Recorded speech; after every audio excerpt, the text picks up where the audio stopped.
Yeah.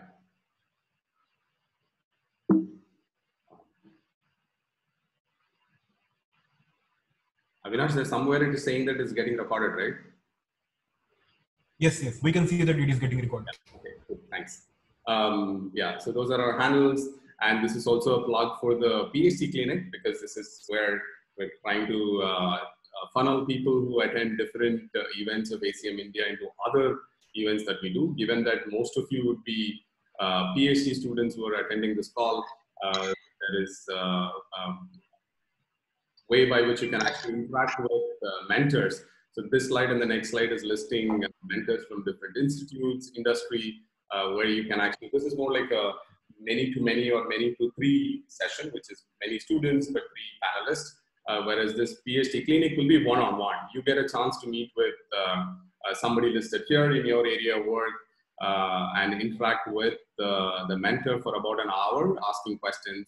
Meaning, I think so currently we have about 75 students who have done the PhD clinic, where the discussions has been from everywhere, starting from where do I start the PhD, what kind of problem to work. For example, yesterday there was a session with a professor at IIT Madras discussing about postdoc options for the student who's just finishing PhD.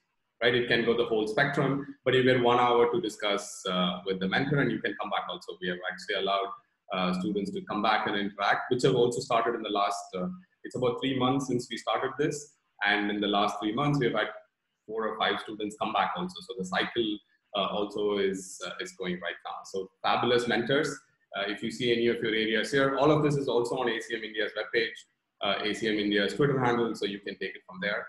But if you see any professors or industry researchers that is relevant to your work, please connect. There's a form to fill, and you can actually, the form is actually on the right hand side. Bitly link will take you to a registration form where you can actually register for the PhD clinic. So today's session with Manish, Gargi, and Venkat, I mean, when I posted the flyer about the session, somebody actually sent me a message saying that this is probably the best set of people we can actually get to ask questions, which is from Google, IBM, and MSR India, about getting, so to say, jobs in industry, plus actually going ahead and doing PhD work itself. Thanks to 3 of you for joining. Manish is with Google, Gargi is with IBM Research India, and Venkat is with MSR India. Since I already sent all the profile details before, so we can actually directly get on to the discussion. That's me. I'm a faculty at IIIT Delhi. And a few things, given that all of you have actually shared the questions before, there's been probably 400 people who registered, but we got questions around 200, 250 questions were there. So we have actually curated questions that we will start with, and topic is too broad. I think it's not possible to actually take all questions, address all questions that are possible in this 1 hour, 1 minutes. So we have kind of curated the question. All 3 panelists have also gotten a view of the questions that are there. And then can I also request participants just to tell the state of the city that you're coming from, just for our understanding, which part of India, which part of the world are you from? Just type in the chat from where you are. Yeah, I already see Bangalore. Good. And some of you actually posted questions very specific, saying that, oh, I'm working on this PhD, this algorithm I'm using, is it the right method to do? We will keep those questions away, because I think those are best suited for clinic sessions, not necessarily in this broadcasting. Please use the chat window. I see many of you using that already. Please use the chat window for asking any questions, thoughts. I will moderate the chat session in terms of picking up questions from there. Feel free to use smileys, +1s. If somebody asks a question which you think is relevant, you would also want an answer for that, please do +1. And then mentors, panelists, when we ask a question and somebody's answering, please feel free to chime in. Meaning, I don't think so any questions restricted to any one of you. I think it's for all of us to learn from 3 of your experience. With that, I will stop. I will start posting the questions now. Wow, somebody's joined from Israel. That's great. That's why students have joined from at least the registration form is across the world. So I think it's going to be fabulous to see how the interaction goes. So let's start with the first question. First question is, which skill should I develop during my PhD to land a good industry job? Manish, can we start with you, Manish? Yeah, so I think, I mean, the main thing that we look for, so again, in industry, you should be aware there are different kinds of jobs. The three of us actually represent research labs, which is, again, a small percentage of the industry, although we consider this to be the most interesting part of the portion of the industry, because you always get to do very interesting work. You're always trying to solve new problems and so on. So certainly for research labs, we look a lot for people's ability to do good research. So we typically look for what's your publication record, and typically we're not counting number of papers. We're really trying to make a judgment about, have you been doing high quality research, as evidenced typically by the kind of forums where you have been publishing your work. Typically we will make you as part of the interview process, we will make you give a 1-hour presentation on your research. And that presentation is very important, where we try to kind of understand, right, how systematically you have solved that problem. I mean, are there some interesting insights which are, again, which like convey a certain elegance about your work. So often, I mean, we make judgments about the quality of your research. That's really the most important factor, I would say. The secondary factor is, again, what are the kind of specific areas in which you have developed deep expertise. Because while doing your PhD, you have gone deep into a specific area.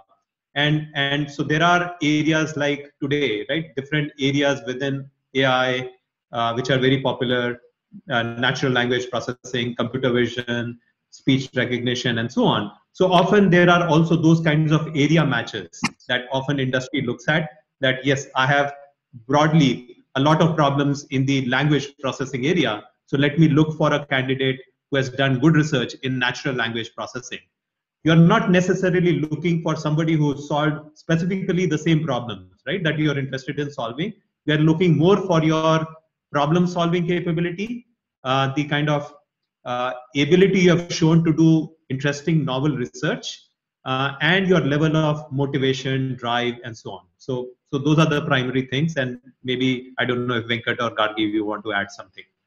Yeah, given that it's a first broad question, let's get both Venkat and Gargi also, if you want to say anything in addition to what Manish said. Venkat?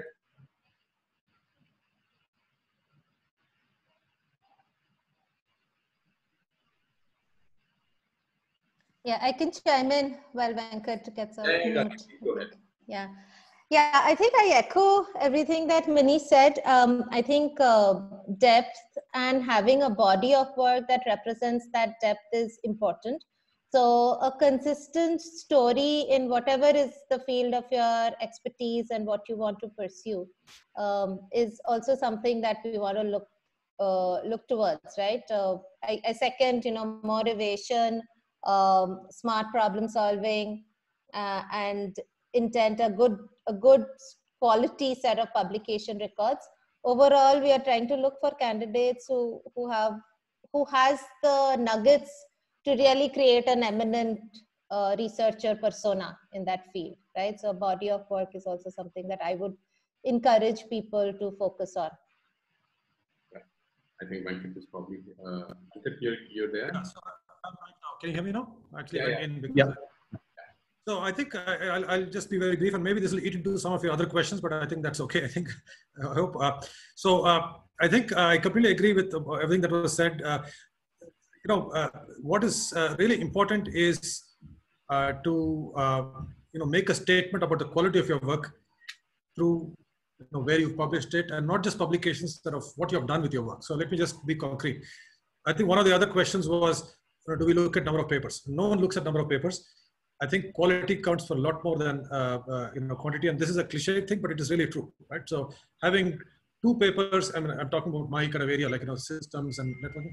You have 2 papers or 3 papers and really top conferences, that is worth a lot more, infinitely more than having a dozen papers in some mediocre conferences, right? I mean, in fact, having lots of papers in not so good conferences can actually pull down your CV, because people say, this person doesn't have judgment, and they kind of publish stuff whenever they are able to get it through. So I think it is hard work to publish in the top conferences, but it's worth it. The second thing is going beyond papers. I think, there are other ways of getting your work out there. Now, depending on what you're doing, you can put out tools, you can put out software, you can create data sets, benchmarks. I mean, there's lots of ways of, publishing your work beyond the papers. And I would certainly say that, at least in some of the applied areas of computer science, which is what industry looks at, I think there's opportunities to go beyond just papers. Papers are one means to having impact, but it's not really impact. So I think that's something. Yeah, it's. I think some of the comments that three of you said is going to be basically we have to actually pick them more. Some of the questions that we have is actually following up. For the audience who are on the call, feel free to type your questions if you want. Use the chat box, so we'll actually pick up the questions from there also. We're actually taking questions from the curated list which people had filled while registering for this session. So the next question is, what are the skills that industry looks for in a PhD student as an intern? So Gargi, can you start that one? Yeah, I can definitely start. So obviously there's going to be a lot of overlap because remember, internships are our window into really looking at candidates who we potentially want back in our system, right? So everything that we said about a research position at a lab applies to internships. There are some things to take care of, right? So I think internships are usually done in the second, third, or successive year of PhDs. So we are really looking for clarity of thinking and problem solving skills. It's okay if you have a few papers that are still not yet published and not yet in the top quality conferences, but you've started to make a judgment about the area that you would like to explore. Nowadays, it's in fact starting for last couple of years, we also look at open source history. So how much collaborations have you done on Git? What's your commit rate? What projects have you been committing to? And also, are you a reuser, right? Are you using stuff out there to really build blocks and more impactful projects? I think that's been a very, very important criteria of how we decide our internships. There is a framing. So what we do for internships is obviously there's a job description that we decide that we want to have interns, let's say in the area of question answering, right? Or conversational AI.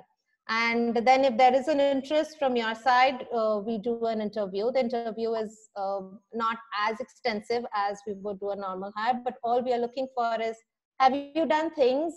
So do you have breadcrumbs or nuggets that says, you are the right candidate for this internship? Do you have some experience so that we can get the most out of you? Which is why we usually don't encourage first year internships. So in the second or third year, you've played around with some of the open source tools, you can really make it productive.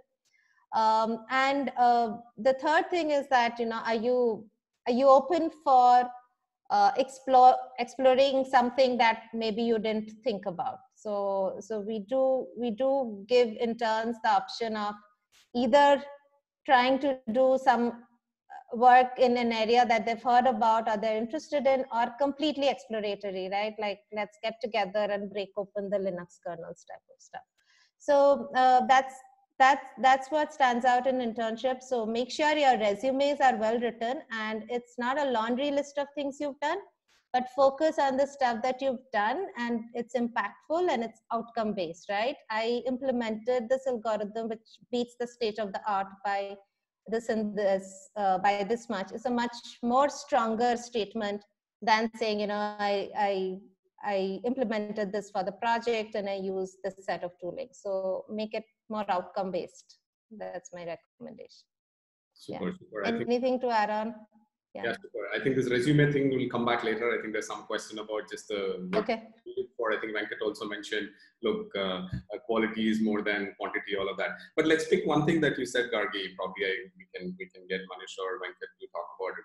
how much is, because generally I think if you look at PhD students in India, right, for whatever reasons, I'm meaning it's, you don't see a lot of PhD students involved in open source projects. You don't see a lot of students building systems, right? You don't see people putting it out there, testing it with people, all of that.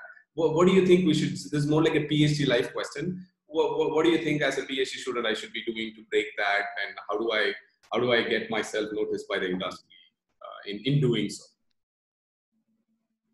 Yeah, Venkat or Manish, or please. I can take a shot. I think the point you made actually is a sign of something larger in the Indian academic system, right? If you look at Indian academia in computer science, it's got a significant bias towards certain areas, like more theoretical areas than applied areas. And I mean, many departments don't have a significant presence in systems. They have a handful of really good people, but it's a very small number.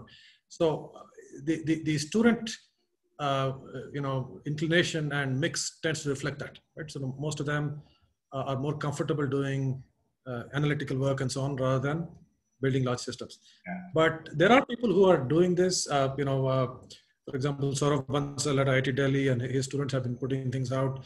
There are a few people who have been doing that. And I think the thing that students should keep in mind is that if you do that, it really makes you stand out. And do that and do it well. And you put something out there, as Gargi said, I mean, we don't look at sort of specific metrics, but, it creates an impression that, this tool is out there and, 3,000 people have downloaded it and using it, right? So in some sense, or you're a big contributor to some existing open source effort, that adds significantly to your resume in addition to your academic credentials. So I think students should view this as an opportunity. I mean, it's not like, oh, someone is asking me to do it. No one is asking me to do it. It's just an opportunity for you to push yourself. As I said earlier, papers are one outlet for impact. There are other outlets, right? And this is the other outlet you have. And if your ideas can be codified in code, working code, nothing like it, right? So you have your great ideas in your papers, and some subset of them are actually running and available for people to use. That just amplifies your impact, right? So just view it as an opportunity. Yeah. Manish, okay. So whenever any of you want to join, chime in, please raise your hand. We can do it instead of me calling out. But here's a good question from the chat. I'm just speaking in the real time, one of the questions. It's Kanchan Jat is asking, 5 years in PhD or 5 years in research lab, which counts more towards the growth in the labs? Whoever wants to pick. Growth in the, which counts for more? I think Manish is trying to answer, but growth in the lab. So I think, let's take if I do a PhD and then join an industry lab versus I come and join the industry lab and work for 5 years. Where is the growth better? Yeah, so I can start. So, I mean, one is at typical research labs, I think there are certain roles, let's say research scientist roles. Typically, they are open only to PhDs. So when you kind of spend 5 years doing a PhD, you do get special consideration for certain kinds of roles where, again, research is very much part of that role. That doesn't mean that people who, for instance, have been at IBM, now at Google, we also have a number of non-PhDs in the software engineering roles. And inside the labs, we don't make a distinction. We don't say, oh, you don't have a PhD, therefore you don't get to do research.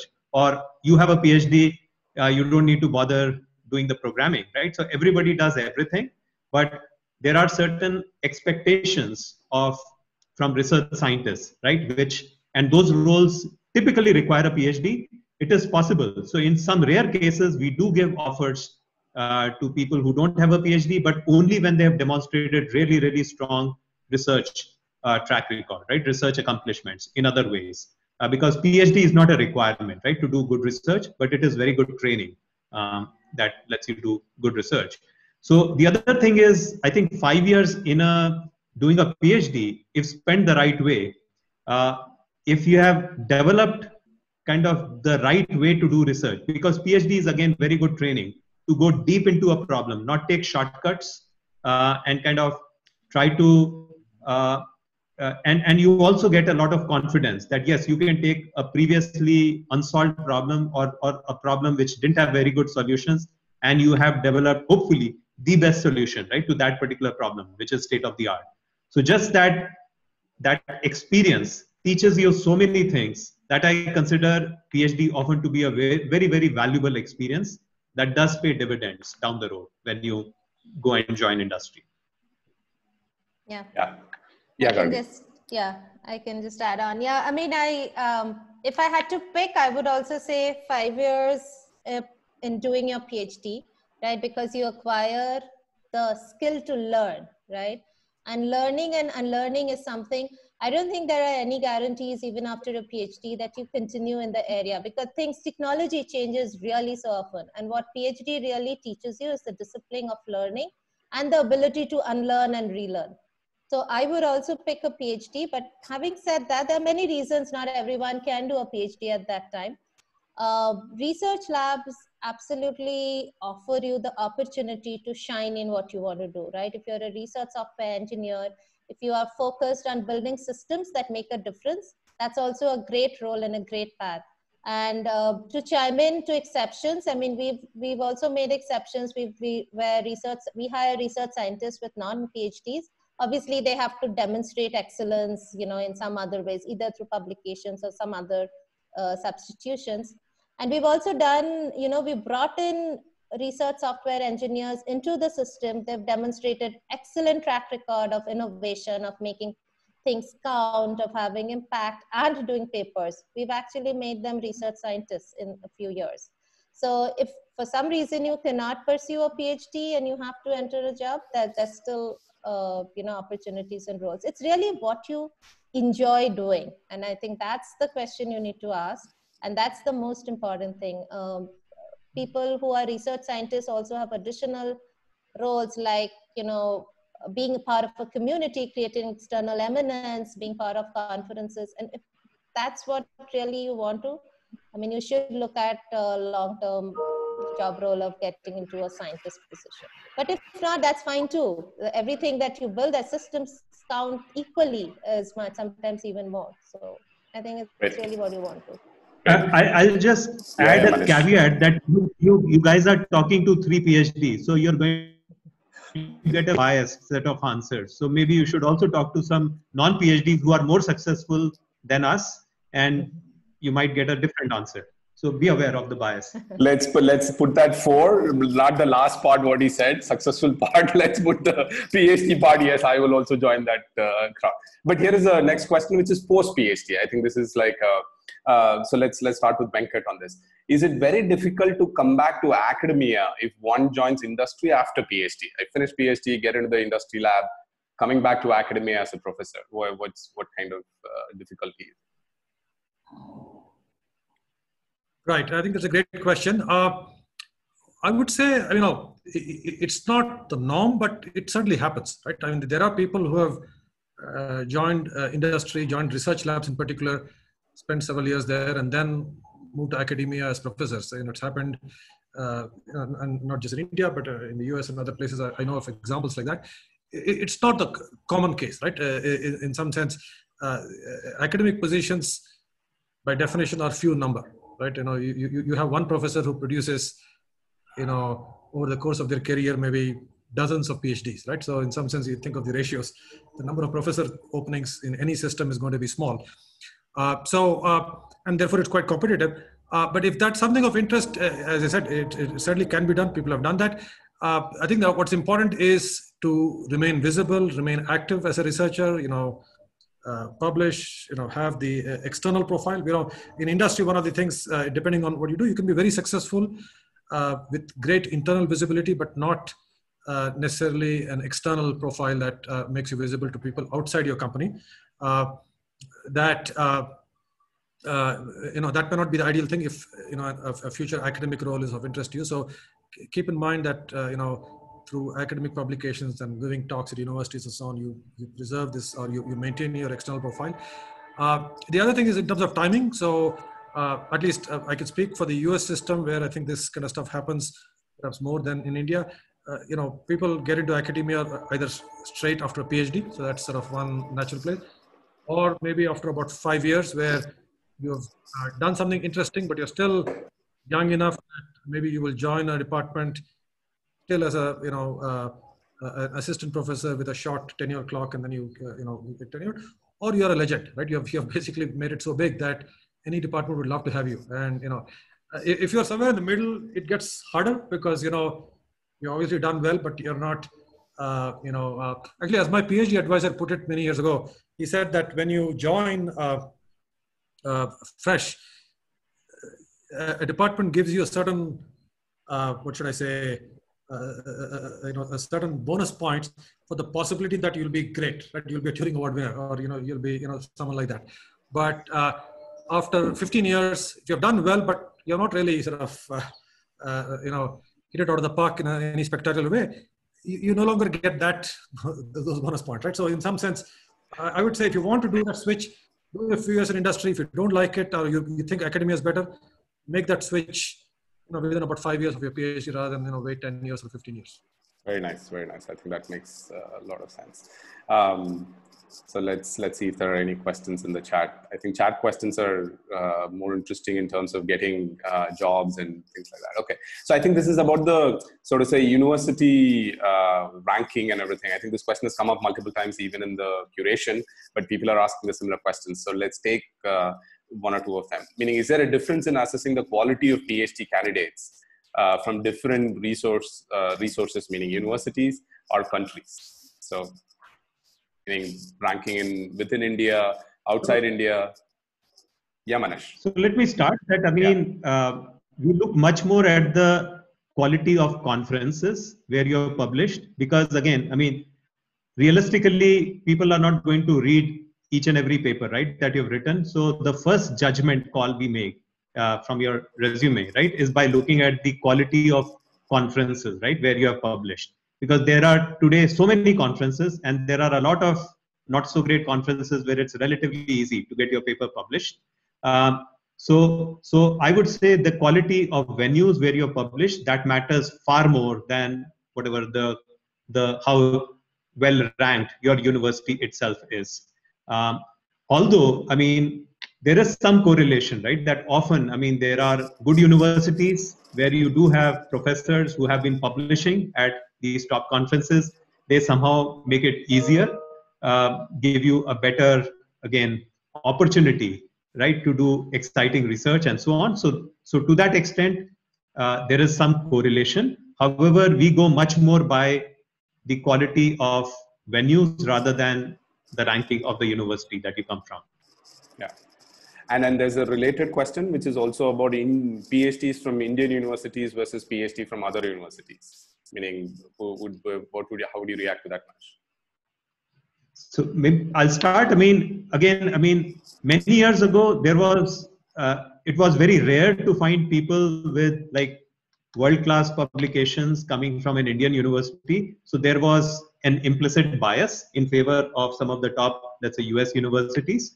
However, I think times have really changed, and we see again and it's very refreshing to see and very heartening to see so many high-quality publications coming out of students pursuing PhD right here in India.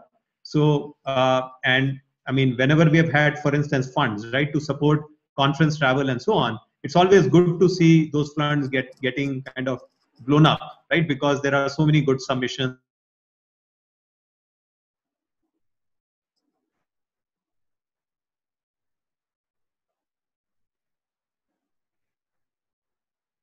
US university or an Indian university, we pay much more attention to the kind of research that you have done. Super. Yeah. So I'll just add a couple of quick things. I agree with what you said.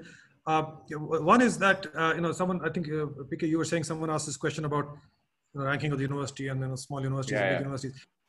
Yes, it is certainly the case that if you're from a top established university, the system offers many advantages. But that also means that you're in a crowd of people who all have very strong resumes. If you're from a small university and you've managed to publish in top places, you will stand out in a way that people will notice. They'll say, what, this person is driven. They have the initiative to do this on their own. No one else around them in that university is really doing that, but they've done it, right? So I think again, you can turn what you might think of as adversity into an opportunity. The other thing I wanted to say is that at least for research jobs, certainly academic jobs, but also industry lab, and maybe even industry PhD level jobs in industry, letters of reference matter quite a bit, right? Again, it is not the thing that ultimately decides whether you get an offer or not, but just like your CV and what you've published, where you're published, it's the thing that opens the door for you, right? So I think one thing that's important to keep in mind is that as you do your PhD, build a network, get to know people, and also, through internships and through collaborations and through other means, through conferences, get to know people so that at the end of 5 years, there are 3 or 4 or 5 people you can lean on who know enough about your work and who like what you have done, that they'd be willing to write letters. And of course, ideally, they should be people who are well established and well recognized. I think that is important. The biggest mistake you can make is to sit in your room, do great work. You can get all the papers. I think that's good, but because ultimately it's a combination of that and what others say about your work, not having that network can hurt you, right? So definitely build that kind of network as you do your PhD. Sure. So this question also is repeating a couple of times. I see this part-time word coming frequently. So two sides of this part-time question. So one question is, how much does industry look at when recruitment of people who have done part-time PhDs? And second question is, how much of industry lab employees get opportunities to do part-time PhD? So yeah, Gargi, you want to start? Whichever. I can go first on the second one, right? Yeah. Because we have a very, very well-defined program to actually allow our researchers to go and do part-time PhDs. And so they come in 2 shapes and flavors. One is we have with some institutions, we have collaborations that are set up multiple years. So we encourage both the PhDs from the universities to come and do extended internships, as well as our people going and spending, getting a mentor, co-mentored on a project and doing a PhD. It's no strings attached. It's a really good opportunity because you've spent a few years in the industry lab. You've actually done something meaningful. You've proved credibility. You have management buy-in that yes, now it's okay if you want to go and spend. If this is really what you want, if this is what is best for you and for the company, we will support you, right? So it's a handshake between the management and the candidate and the co-mentor in the university. And there's a very formal program. We give all the support. We make sure. So it's only part-time PhD, right? But it's not part-time work. So it's full-time work plus part-time PhD. So there needs to be alignment at all levels to make sure this indeed gets done. We support travels. We support some limited time off, not much really. But that program works quite well. So we have some universities where this is a standard process. Others, if the candidates come back and say that I really want to do it with this professor and there's a good reasoning, then we also support that. But we're very supportive of part-time PhDs, especially because we are a research lab, right? And we want to see our people grow. Gargi, I have a question. So you said that it's a full-time job and part-time PhD. So is there an alignment between what the person does for their PhD and their work, or is it 2 separate things? That's how it works out best. There is a alignment and a handshake all the way through, saying that yes, if you do a PhD, this is going to be, fruitful both to IBM and to you as an individual. And so the alignment helps best. But there are many cases where it's not, right? And where there's something of interest. And obviously it's really a personal decision because you have to, like I said, you have to work 150% of your time, right? So it's harder. Yeah, I think that was on the second one. What was the first question? So while recruitment, do you look at part-time PhDs, people who have finished PhD in part-time? Would we consider a candidate who's finished part-time? But yeah, absolutely. If the track record, like we said, all the other metrics, of a strong track record of publications, we would. I don't think we differentiate how they finish the PhD. Yeah. Okay. So I think Shahili is asking, for current answer, could you please mention the names of the institute where collaborations are there for this program? Shahili, I think it looks like it's for IBM employees, right, Gargi? I don't know whether Shahili is an IBM employee, but if so, yeah, this is specifically for IBM employees. Yeah, that's right. Okay, good. Yeah, so I just add that there is a different kind of program. I mean, it's not a part-time PhD, but we have a joint PhD program with some institutes. Maybe there is an arrangement with IIIT Delhi as well, Becky, you might know, where, if there is a student that the university has admitted who's sort of interested in spending time in industry, and there is a co-mentor in the lab who has, shared interest with the professor and the student and so on, then you can have an arrangement where I think the student can spend about half their PhD time, like out of the 4 years, half the time at the lab through repeated internships. And so they are not an employee. I mean, they are of course an employee during the internships, but they are not a full-time employee who want to do a PhD, but it gives the student the opportunity to experience both worlds. But I think the thing that we try to do is, I mean, we do it only when there is great alignment, because the last thing we want is it to be a burden for anyone, and least of all for the student, right? I mean, the student should not get torn in two directions. The university mentor says something, industry wants, that would be terrible, right? So we want to make sure there's alignment, but there have been a few good success cases out there with some institutes. So. Yeah. So let's take up the next one. This has also come a couple of times. Ishani's question, which is, what are the kinds of problems that I need to, this is probably during the PhD. Let's take a first year, second year student question, which is, if I foresee that I want to get into industry, what are the kind of industry related problems that I should work on, and what are the ways to find them out? So maybe I can start. I mean, I think one of the things often industry cares about a lot is impact. So one of the questions to ask before taking up a problem is, if you solve that problem, right, how would that make the world different? And often it's good to keep asking a series of so what questions. Okay, whatever, you solve this problem, therefore, let's say this is the value that you get. Then you question, so what? And then you get the next layer, peel the next layer of the onion, right? So when after a series of such so whats, if you get a good answer that yes, there is, as a result of solving this problem, things can, I mean, it can have very significant impact on maybe how, whatever, the world runs, how healthcare is delivered, how, whatever, a particular industry solves a particular problem. I think industry cares a lot about impact.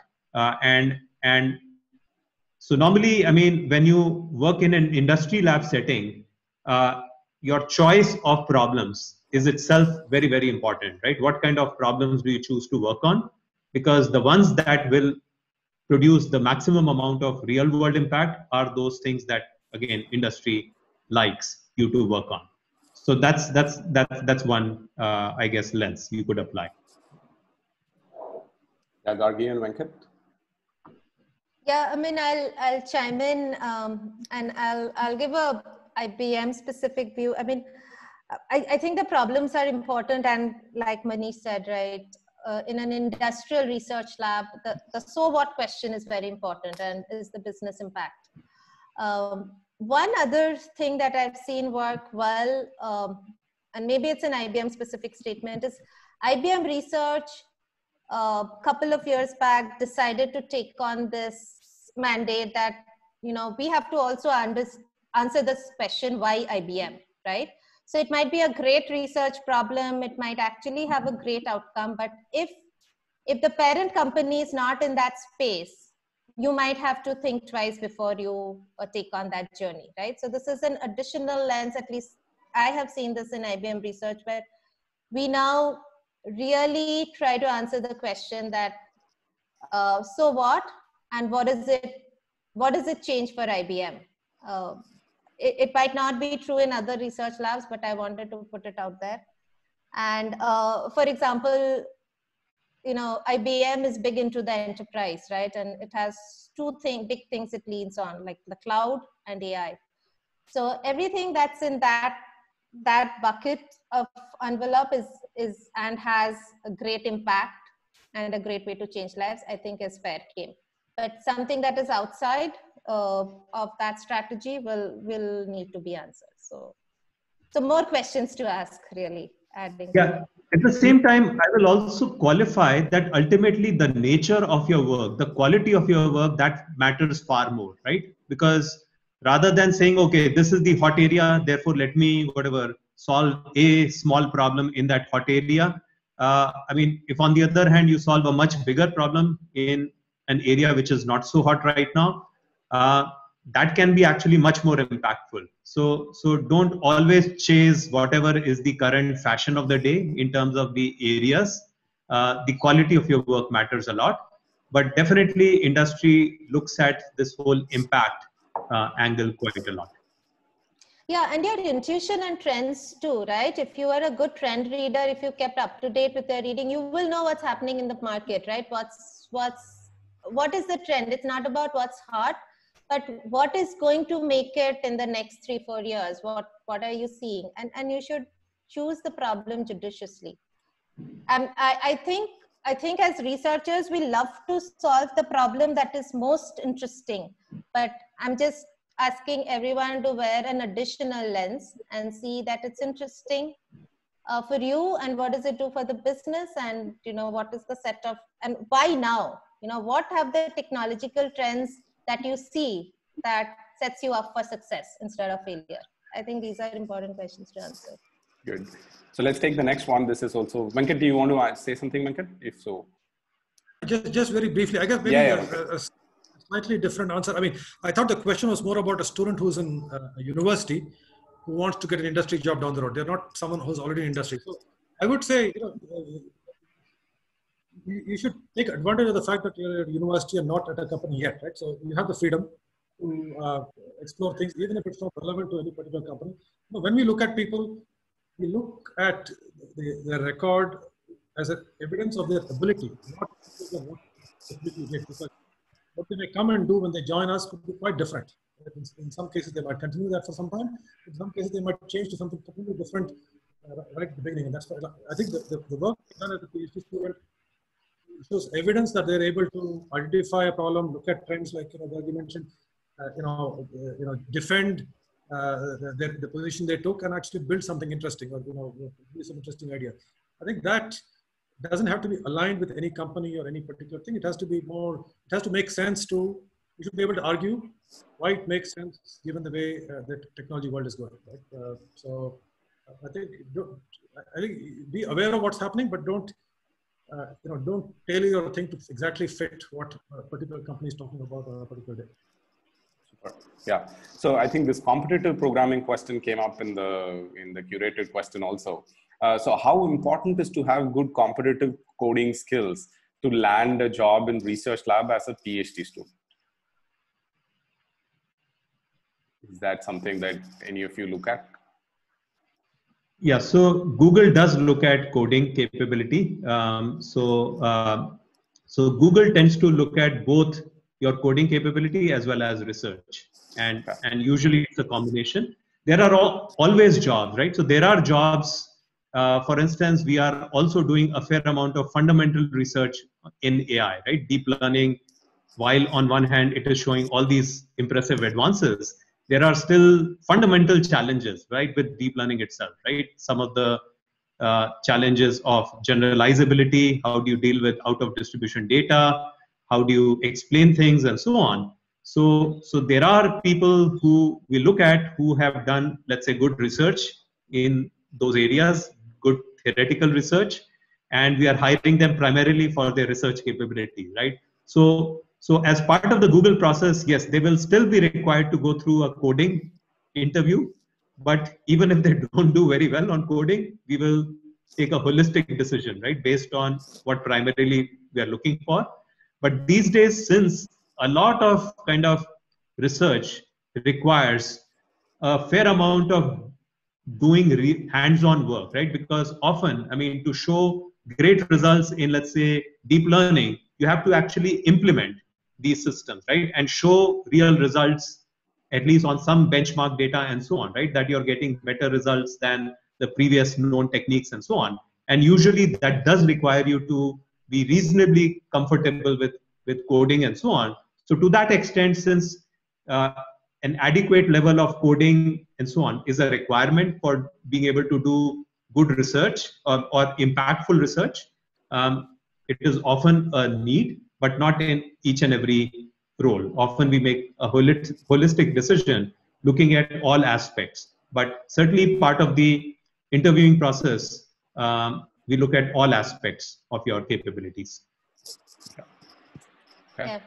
Yeah. So I Yeah, think, I think Google has the most comprehensive, I think, coding exam. But I'll tell you a little bit about IBM. I think in IBM, I would agree that for a long time we looked at both, right? We of course still continue to look at publications in eminence, but the need of the hour is to have strong systems candidates who understand the fundamentals of computer science, right? And that if you have that combination, you stand out. So I would say that even more now than before, because of the way, systems are changing, competitions are changing, and value, net worth, and really your success as a researcher is being counted. Being able to do competitive programming is really, really high. So, and that's, I'll give you a small example, right? I might be the most brilliant AI researcher, and I can work on my notebooks to create the model that is most precise. But at the end of it, that what question, it needs to be integrated. The same person or the same set of folks need to actually get the ETL pipelines running, make sure the model is actually integrated in production, the model is monitored, the data and the model are not drifted away. All good AI problems, but all needs to be practiced. So I will say even now more than before, the ability to do hands-on work is very, very high. And that's really what makes you stand out. You have good publications, you have solid understanding, you have intent, and you have good systems experience is really what I would say is the dream candidate. Okay, so now coming to the current situation, I think this pandemic thing also has come up a couple of times. So as the current pandemic situation affected the hiring of companies, especially research divisions, and I think the question is also connected to internship. Is there? Yeah, so let's keep the question two-part. One is full-time and then internship. How has the pandemic affected three of your organizations? Okay, I can start. So pandemic, yeah. So we made all internships were remote this year, and again I think already made the public announcement that all summer internships again next year are also likely to be remote. The other part that happened at Google was because of internships being remote and because of certain security related concerns, there was a move to make everybody start working on open source kind of frameworks for internships. So in a way that was very positive, because at our research lab we got a whole bunch of interns who were otherwise planning to work on maybe some of the proprietary Google systems, but were more natural candidates to do research internships, because we naturally at the research labs had many more problems that could be solved on these open source frameworks and so on. So again, the emphasis was more on doing innovative work, doing publishable work and so on these open source frameworks. And then of course, take some of these ideas and then apply them by the other people, right? Regular engineers into proprietary systems. So that was one way in which internships were affected this year for us. Yeah. So I can just add to that. I think, unless there's a student who's graduating right in the middle of this pandemic, I would say don't worry too much about it, because I think although the short-term outlook may not have looked good, and so companies were cautious with hiring, I think computer science business, I guess, Google and IBM and Microsoft and others, is one of the few that is actually doing very well because of in the face of the pandemic, right? So I think all these companies are investing heavily in infrastructure, cloud, AI, and other areas, and so there will be as many, if not more, jobs in the future, and not just these companies. I mean, I'm talking about industry more broadly. In the short run, maybe some companies were cautious about expanding when things were uncertain. So as I said, unless you're stuck in the middle of that, it's not something for you to worry about.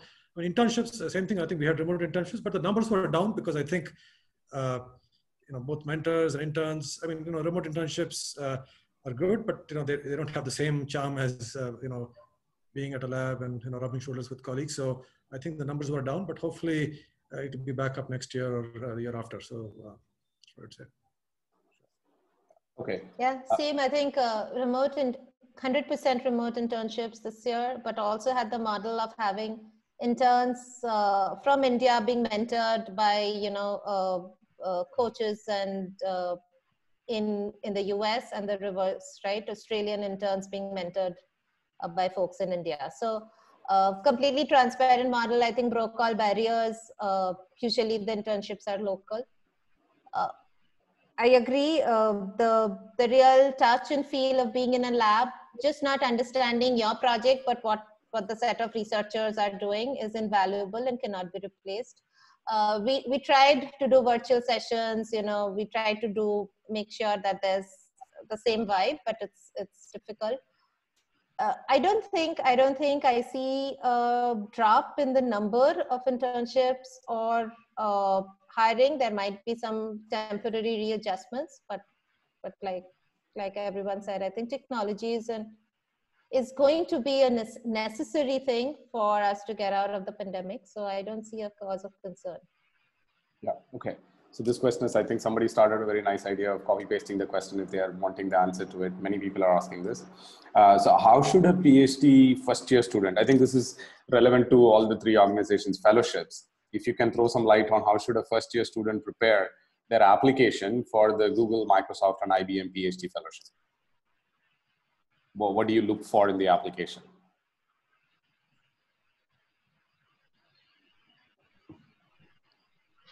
I think very strong references, and so which is why, of course, the one from your advisor, co-advisor, and your network is important. And same, I think the same metrics of having done interesting and meaningful work while you're applying for the fellowship. At least being able to calibrate what you stand for very, very accurately in the resume, and extremely strong references who's worked with you for multiple years can really switch. I mean, we're just in the process of the fellowship, so it's fresh in my mind. I think references are probably the strongest one. Yeah. Yeah, the only thing I would add is, because these days we do see a nice trend that often there are students who are getting started with their research even before entering the PhD program. Yeah. We find a number of undergraduates who are publishing papers and good quality papers, right, while they are still undergraduates. So definitely, if you have had such kind of evidence of research excellence that you have shown, or promise that you have shown in research, that does count positively towards your application. Venkat, anything to add, Venkat? Microsoft? No, I think I was going to say the same thing Manish said, which is, Sure. The bar is always moving higher, right? I mean, I think undergrad, bachelor's thesis these days often turn into papers. So I think, packaging all that up in the strongest way you can is your best bet. But it's very competitive, right? Numbers are very small and lots of applications. So don't be disheartened if it doesn't work out. I mean, there's lots of other opportunities to make a mark for the rest of your PhD and beyond. Yeah. So this is also relevant to more, I think, pandemic relevant question, but I think it's also the financial market, everything. So how immune a research-based job in the times of recession, like the world is facing now? Are they most vulnerable or least vulnerable? Is there, so to say, recession? Is there people not having jobs because it's pandemic in research labs? Any effect of this? But I thought Venkat already said that it's all doing well. So yeah, probably if there's anything short. I would say, I can understand where the question is coming from, but perhaps it's not the most important question to think about. The reason is that it's not that okay. Here's the thing, right? Whether it's a research job or any other job, clearly an industry job is in some sense tied to the health of the company that you're talking about, right? I mean, if the company is doing well, that's good. But if company is going through hard times, then obviously things are not very good. So it's nothing specific about a research job. I think ultimately it boils down to the value that you are providing to the organization, right? So if the work you're doing in whatever, if you're a researcher, by advancing ideas, having impact on products and so on, is showing value, then I think you're in good shape. Even if an organization falls on hard times, if they find that there's a lab or there's a group of people or there's an individual who's doing well, that person is likely to do fare better than someone who's not doing those things. So I think that's what we should really focus on. If a pandemic like this hits, and just for argument's sake, lots of companies go through hard times, then obviously there will be pain that a lot of people will face. But rather than worry about that, the best way to insulate yourself, or the best way to position yourself, is to focus on having impact, showing value, and sort of doing things that any employer. Okay, you know what? Even if your company goes down the tube, Microsoft or Google or IBM will hire you, right? I mean, I'm just saying, in some sense, if you have done good work, your value stands out, on its own. So don't worry so much about the job as much as what you do, and that's what. So this also is a question that we saw a couple of times, which is how should someone from theory, so to say, look at industry jobs? I think this question is, I'll read out the question, but you can pick up whichever part. How should someone from theory shift to implementation-oriented research area and industry? First of all, is it required? I will so to say add it from my side, somebody working on theory, or is a postdoc recommended for somebody who works in theory and then have to move to industry? How does an industry postdoc compare to an academic postdoc? I think it's a question from Vrinda. So, yeah. Yeah, so one thing which I mentioned is that because we do a fair amount of fundamental research, for instance, at Google, we do hire people for also their prowess in theory, right? So if you are but again, the bar is high, right? So if you have truly demonstrated, let's say, certain breakthroughs, if you have really shown high quality evidence of high quality research, we hire you just to kind of work on these kind of problems where you're primarily working on fundamental advances to the state of the art, right? Fundamental research, you're aiming for fundamental research breakthroughs, and not necessarily being driven by a specific product and so on in mind. That being said, I mean, if you are a person who is able to combine that deep grounding in theory and is able to apply these ideas, right, to problems that actually matter, right, to the business that lead to real world impact, that always opens up many more opportunities for you. So I would say the first and foremost dimension to keep in mind is excellence of your work, and certainly to the extent that you can show that it is connected with real world, that always helps. But it's not a requirement. The thing I would add, yeah, and I agree with what Manish said. The thing I would add is, and this applies not just to theory people, I think the mistake that some people make is to compartmentalize themselves too much, right? They'll say, oh, I'm a theory person, this is all I do, right? I mean, this is put on blinders. I can't look at code, I can't look at this. That's not good. And this is not just theory, I'm saying even other areas, like people can just be, for no reason, they could make themselves so narrow that they're not able to track. I think, we have a bunch of really strong theory people in Microsoft Research, including in Microsoft Research India. And many of them, or at least quite a few of them, have done extremely well by breaking those boundaries, right? So, I mean, I'm not saying they become coders tomorrow, but they actually go and talk to systems people. We have a graph algorithms person talk to a systems person, and they had some work that I think appeared at NeurIPS last year, and it's actually having huge impact internally, right? So this is on, making nearest neighbor search for huge numbers of points, efficient, right? So how do you combine some graph algorithms with careful architecture, with the right use of SSD and RAM and so on, to build a system that works? So that happened because the theory person and the systems person or persons talk to each other and exchange ideas and brainstorm on things. So I think, and we have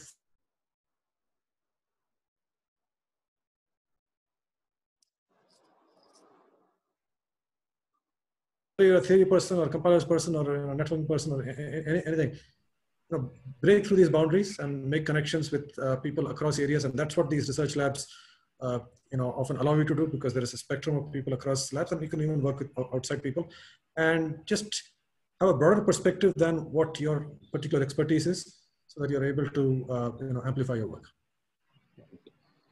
So I think there's another question about patents. So how much importance do industry assign to patents in comparison to publications? mistake in terms Yeah, of I getting a also- job? Yeah, Garg. I also saw this question. So this is while you're entering industry or when you're Let's in the do both, industry? Gargi. I'm assuming let's do both. Okay. Yeah. So when you're entering the industry, I think we probably don't expect too much patenting from you. It's publications that really carry your weight. Of course, if you have patents, it's a demonstration that you have original ideas and you can prove them out, right? So, but while you're in the industrial research lab, patents are part and parcel of our everyday life, right? So every project, every tea, coffee conversation or water cooler conversation could eventually potentially land up into a patent. It's something that researchers enjoy, and something that's an interesting innovation and maybe can break the drudgery of what you're doing day in and day out. So it's an interesting practice. Absolutely, we encourage patents. But again, we don't want to go overboard with it, right? We try to keep meaningful patents, strategic to areas. And if you have I think it's a skill. It's a skill. It's like a muscle you build. When you are new, you follow people who are experienced at patenting, like master inventors. Some people like it. Some people eventually say, this is not for me. It's an activity. You grow your muscle, and it's very important for whatever is your mother institution. So I think research should continue to do it. I mean, in IBM India, I think India is the second largest contributor to all of IBM's patents, right? So we feel quite strongly about it. Right. But it's also a fun exercise. Like I said, it starts. One thing that COVID has done is really push patent numbers, because there are no more water cooler discussions, no more informal coffee tea. So, but it's fun. I think it's one of the fun things that keeps the vibrancy of the research lab. Yeah.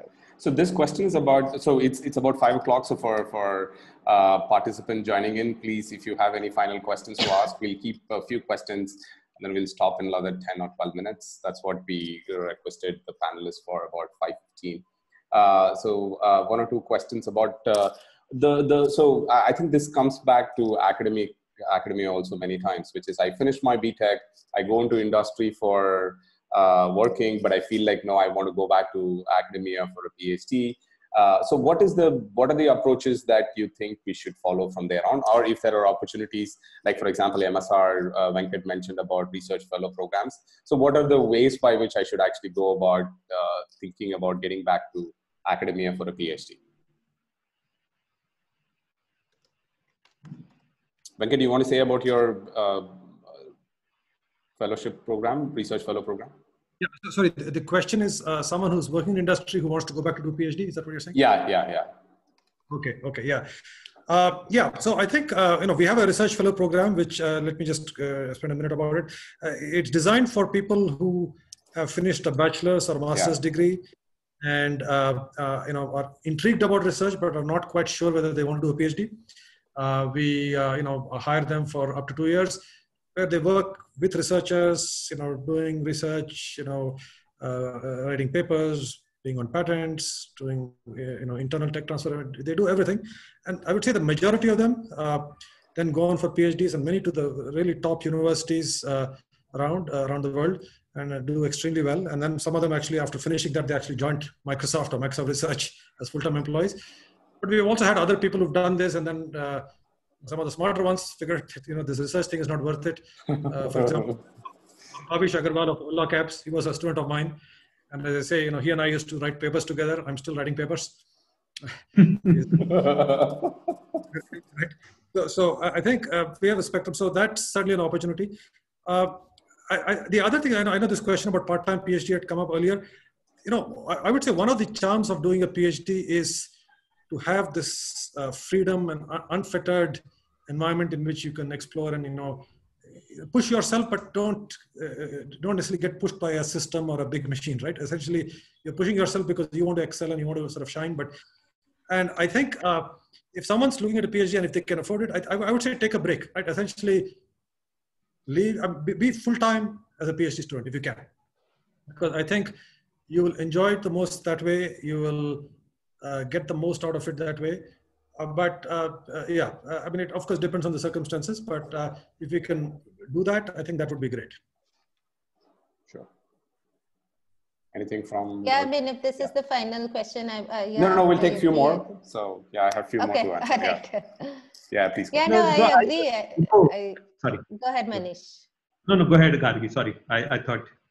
Yeah, no, go ahead. Yeah, I mean, I think PhD is definitely an experience. It might be one of the best few years in your life. So go ahead and enjoy, and it's really charming. Like I said, the most important thing that sticks with you is the ability to learn and unlearn and relearn, right? And that's useful no matter what profession you are in.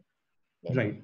And I would strongly echo Venkat's comments, like for students, let's say after their undergraduate or masters who are unsure whether to do a PhD, I think now pretty much all of the labs have these equivalent programs, because when I joined IBM Research Lab in India, I rediscovered whatever Microsoft Fellows program. I called it Blue Scholar at that time. So, and at Xerox, we called it Budding Scientist, and now at Google, we call it Pre-Doc Researcher. So all research labs have this program, and this has always been a very, very successful program, because you get some really, really nice work done by over a 2-year period, typically, right, by these students. And our usual experience is that these 2 years are enough to infect students with that passion for doing research. Of course, there are counter examples. So Venkat mentioned people who are far more successful than people like but for the rest of us, we get infected, right, with this lifelong zeal to keep working on these research kind of problems. So we find most of them do go on to pursue a PhD. They end up applying for a PhD program, and they go on to do a PhD and then pursue a research career. So that's a great option to test the waters before getting into a PhD if you're unsure. Yeah, so this I think I will let if three of you want to give the students some pointers, but this is about compensation, which is PhDs with from IIT versus IISc versus IIIT versus somewhere else. What level of difference, is there a difference first to start with? If there is a difference, is there any thing that you can throw light on it? At least for us, I can say at Google, no, there's no difference. We go entirely by the quality of your work. Okay. Yeah, I think compensation, most of these companies is a function of the level you come in at. And I think, as Manish said, it depends on what you have done. One thing I will say is that, and this is true, I think, of Europe and I think India as well, many times PhD students, or at least in the past, have come out and they've looked promising, but they have not quite had the same record that a PhD from maybe a top US university would have. So they would sometimes join as postdocs, and after a couple of years, they would re-interview, and then many of them become full-time. So we've had people do that as well. So then, of course, when you come as a postdoc, you come at a slightly lower level, but then you, in a year or two, if you've done well, you can get. But once you enter at a level, your compensation is a function of that level and not a function of which you can. At IBM Research, it's a function of, at what role and level you enter, in what band. So let's take last. Yeah, please finish. Yeah, once we've decided to make an offer, I think it's at the same level compensation for everyone. Sure. So let's take one or two more questions. It's 5-9. So this one question is about growth path of a PhD and a non-PhD, and whether we were affected. But if there is anything left, I join one of your labs and I have a PhD, and somebody else joins without a PhD. What kind of growth path, let's take, if I have to think about 10 years down the line, 15 years down the line, is there any difference? If so, what kind of differences should I be prepared for? I can take that first, because so I don't think we manufacture, or you should draw correlations as to what you see, who are the people you see growing in the labs, and you might actually see people who have PhDs growing, but that's just a function that entire population of hires that we used to make in IBM Research at one point were skewed more towards PhDs, right?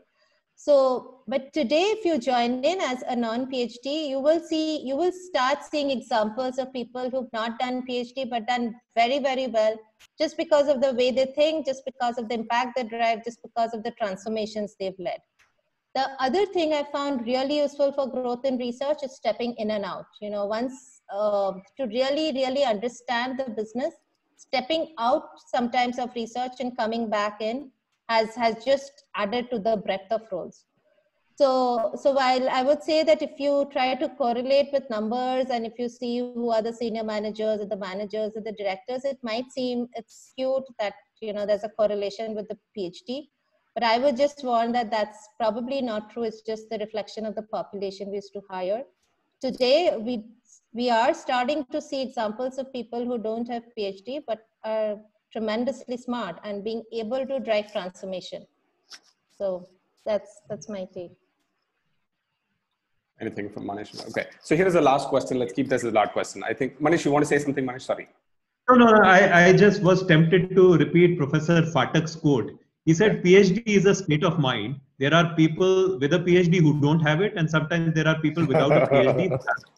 So I think what he was trying to convey is that there's a certain way, discipline that PhD teaches you, right? To go deep into the problem, not take shortcuts, and get that confidence to be able to solve these previously unsolved problems and so on. So as long as you demonstrate that mindset, I think you'll do well. So it is important kind of to put your PhD to good use and then continue demonstrating these particular mindset. But even if you don't have them, as long as you're doing work, right, in a principled manner, not just taking shortcuts and kind of implementing things which are kludges, but really based on well-defined principles and so on, I think you'll do well. So here is the last question. I think all of you mentioned this in some form. So I'm going to summarize, take a question which is probably connected. So I think all three of you mentioned networking as one of those important skills that a PhD student should have in some form or the other. So what are the ways by which as a PhD student, I can network with people at Google, IBM and Microsoft Research who are already in the system? So, I'm a PhD student outside. So what are the ways to network? I mean, I think some of the easiest ways, as we usually have open days at some of your schools and colleges. Of course, there's only a limited number of schools and colleges we visit, and it could be a virtual visit, you know, so that could be one avenue where you attend the open days, you understand the work that's going on. We have one at ISC, at the IITs. Now, if there is for some reason, so that's one way to get attention, right? You connect with a person and you keep that connection alive. The second way is that we actually have a published list of projects where it's called Global Remote Mentoring, where anyone can read the project description. Of course, it has to be all in the open with open data sets and open collaboration. But that would be something that I would say, if you're interested in connecting with people at IBM, the mentors have put out this project. Those projects can be done in open. Feel free to set up connection. Other than that, use your conferences, use connections when people go out for talks. I'm sure Manish, Venkat, or someone would have come to your school or college and given a talk, right? So don't be shy, right? Take the opportunity, reach out. There are lots of people willing to coach, mentor, help. You just have to ask. Yeah, to add a few. So one is, again, if you're doing good research and you get your work accepted at good conferences, that's another place where you get to meet researchers from these various companies, and often researchers who are looking out for students who are going to be graduating or who are doing good research, because those are future hires for them.